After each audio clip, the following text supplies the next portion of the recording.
Hi, welcome to Eric's Movie Corner. I'm Eric, and I'm here to talk about movies. Let's do it.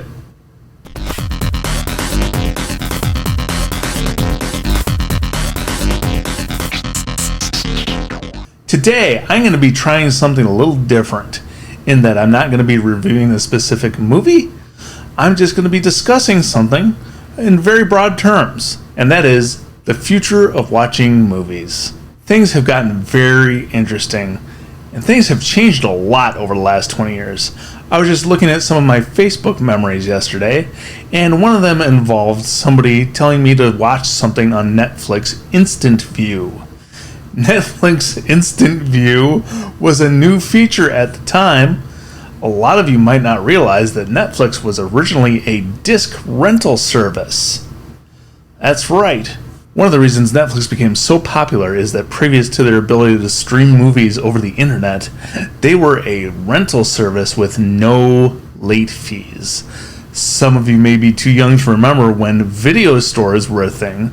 You would go in and rent a couple of movies at a time usually, and bring them back and rent some more. But the thing is, if you didn't bring them back within 2 days, they would charge you a late fee. And this was an annoyance to a lot of people. So Netflix jumped in and said, hey, you can rent discs from us and we won't charge you any late fees. Just mail them back when you feel like it. It was genius and it worked, and Blockbuster went out of business. In addition to the home rental change, just the technical capabilities of how we watch movies at home has changed a massive amount in the last 20 years. 20 years ago, I was watching a 20-inch CRT television. CRT, for those of you who may not know, stands for cathode ray tube, and is the way that light was projected onto the screen. They were very bulky and very heavy. I had a friend that actually owned a 50-inch CRT television, and I helped him move it once, and oh my god, that thing was so heavy, it was horrible. Now, I have a 65-inch OLED 4K television hooked up to a Dolby Atmos sound bar, and it is a nice little home theater. I gotta say, I do not suffer for quality when I watch movies at home. In addition to that, last year, I'm recording this in August of 2021, last year, the vast majority of movie theaters were forced to shut down because of the COVID-19 pandemic. Because of this, a lot of stuff was forced online. Some of these things were streaming services by companies who hadn't been focusing on this previously. Two companies that put forth a major effort into their streaming services were HBO Max and Disney Plus. So this brings me to a topic that has been a sore point of mine since this began, and that is charging exorbitant prices for digital rentals when movies first come out. Most companies are charging $19.99 to rent a movie digitally on its initial run. But if I go to a theater, I can buy a matinee ticket for $8. So I strongly object to doing this. A lot of people, mostly people who have children, say, oh, well, once you think about buying popcorn and everything at the movies and paying tickets for your whole family, $20 isn't that bad. Yeah, I don't have a family. I shouldn't be punished because you do. No, but seriously, online services are charging really high rental fees for people to watch movies when they're first released. This has gotten to be such an intense subject of debate that right now, Scarlett Johansson is suing Disney. Scarlett Johansson was the star of the latest Marvel movie, Black Widow, and she had a contract that gave her back-end points. For people who might not know what that means in lieu of getting paid a certain amount of money up front, she decided to take in her contract a percentage of profits after the movie was released in theaters. Now, the interesting part of this is that Disney chose to also release this movie on the Disney Plus streaming service as a premium purchase.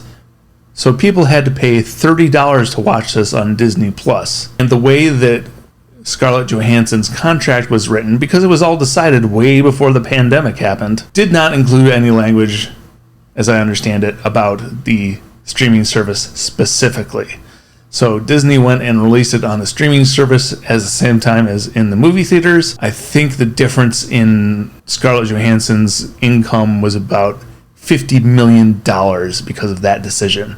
So she's a little upset about that, and she is trying to recoup some of that money by suing Disney. This is going to be a really interesting decision, and it could shape the future of how contracts are drawn up for actors, because it used to be back-end points were the way to go if you really wanted to get paid the big bucks.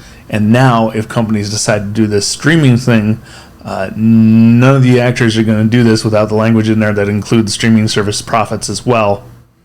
So the whole structure of how things work with actors and contract could be affected by this court decision. So that's something interesting that's going on right now. Theaters are in a really weird position. A lot of them went under last year. AMC owns, I think, over a third of the theaters in the USA, and they nearly went bankrupt. The only reason they survived is because Reddit shenanigans on Wall Street allowed them to get enough funding to survive.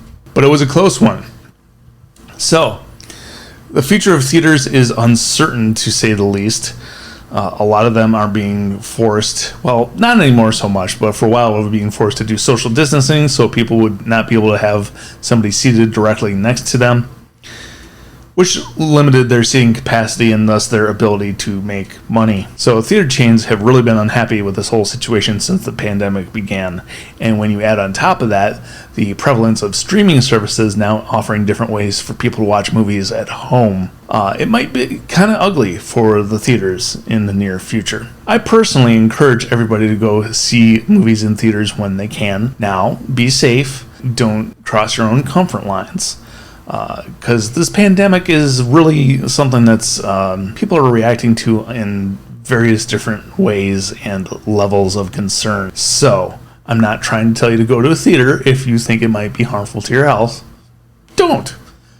At the same time, I think watching a movie in the theater is a superior experience, because at home you don't get a huge dark room with a massive screen and these massive sound systems like current theaters have. The only thing that's bad about watching a movie in the theater is the other people in the theater. Put your phone away! Okay, got that out of my system. So, yeah. Now, something else is going on. I heard them talk about on the Slash Filmcast, which actually just renamed itself the Filmcast, where they were talking about the Paramount Decree. Now, this is an interesting thing. It happened back in 1948. The Department of Justice stepped in and investigated the movie industry because there was a high level of vertical integration going on. If you don't know what vertical integration is, it's when a company owns different parts of a business. Let's say that, Frito-Lay, just as an example, owns a potato farm where they get the potatoes, and they also own the factory where the potatoes are processed into potato chips, and then they also own the factory where all those chips are bagged and shipped, and then they also own the store where all those chips are sold. That's vertical integration. So the DOJ stepped in and investigated the movie industry because the studios were actually buying a large number of theaters.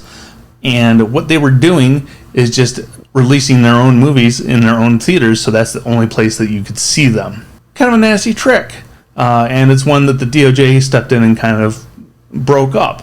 They said you're not allowed to do that anymore. Movie studios cannot own their own theaters, and they cannot block book. That's another thing that studios were doing, is they were forcing theaters, in order to show their movies, to also show before them one of their short films. That's less of a thing now than it was then, but still, it was something that was discussed in that court case. And recently, the Department of Justice has been going through and investigating old antitrust cases to try and see if they're still relevant. And they decided that the Paramount Decree was no longer relevant, because when they decided that case, streaming services did not exist, and streaming services have now changed the whole distribution system for movies. While that is true, this decision was made last year in August of 2020, and they put a 2-year sunset on the Paramount Decree, as it's known, for those to still be in effect. However, about a year from now, in August of 2022, studios are going to be allowed to own their own theaters again. Now, hopefully, things won't go back to the way they were. However, technically, a large studio could buy their own theaters and make it so that in order to see their movies, you have to go to their theaters. There are some studios that feel to me like they might be likely to do something like that. And I don't feel good about it. I like being able to choose what theater I want to go to see the movie that I want to see. I would not care to be forced to go to a particular theater anytime I want to see a Marvel movie or a Star Wars movie or something like that. So I'm hoping that everybody is just chill, and even though this decision has technically been vacated, that they just keep on going the way they have been. So those are some of the things that are going on with the way we watch movies. Going forward in the future might change. We might be more streaming at home as the technology keeps improving.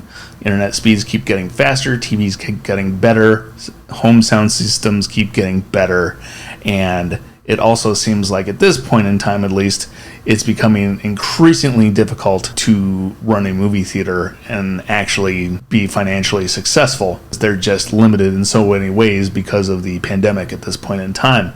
Will things ever get back to normal? Who knows? Hope so, but we don't know for sure.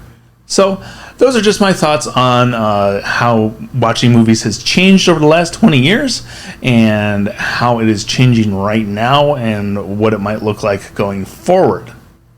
This is a little bit different than anything I've done on this channel previously, so if you liked it, please give it a like below. Let me know in the comments if this is something you'd like me to do on a regular basis.